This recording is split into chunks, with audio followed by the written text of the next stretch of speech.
sports that you have ever done before? That we've never done before? You have done before. Sorry. Hiking. Hiking. Running. Running, is that outdoor extreme sport? No. Parasailing. Sorry. Parasailing. Parasailing. Okay. Anything else? Ice skating. Snow skiing. Snow skiing. Ice skating. Ice skating. Outside, I'm assuming. Oh, okay. I'm picking up on ice to do that. Anybody else have done outdoor extreme sports? Tennis. Is that outdoor extreme? Oh, extreme. With zip lining people? That would be great. Thank you, ladies. I had the opportunity last year to do my first white water rafting. And the problem is I don't swim. Yeah, that was a huge challenge for me. So I insist upon to sit very, very close to the rafting guy. He, as a matter of fact, was right behind me because I don't swim. And most of the time when you go to the white water rafting, you are probably somewhat of a controlled indoor environment. I was on a real river. It was a Nantahala River. Yeah, that was the entry level, but for me, someone who don't swim, it was pretty good.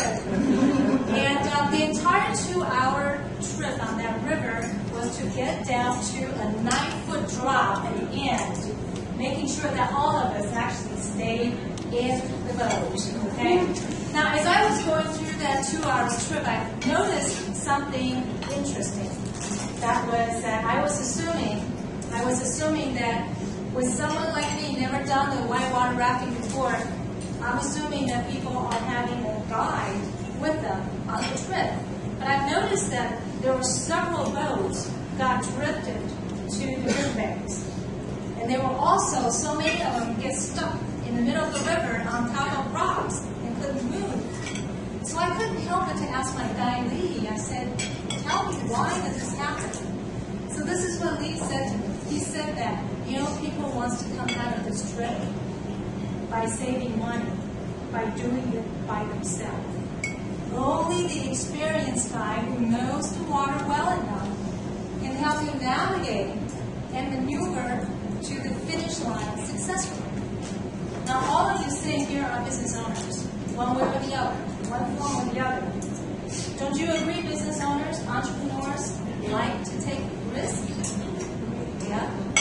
So, whether or not you like to take risks or you enjoy taking risks, totally different. These we have an insurance agent here can tell you all about risk. But at the end of the day, when you take risks, what are you looking for in return? Rewards, right? So you're looking for certain rewards being an entrepreneur or a business owner. So just like my whitewater rafting trip, you can take that trip by yourself, or you can take the trip with the right guide to help you navigate through your business and get to the finish line successfully. At the same time, two things that you are looking for rewards. Common two things are, you want a sustainable, healthy profit margin. Is that right? You want a sustainable, healthy profit margin. And you also want to have a proper return on investment back to reward your risk that you're taking.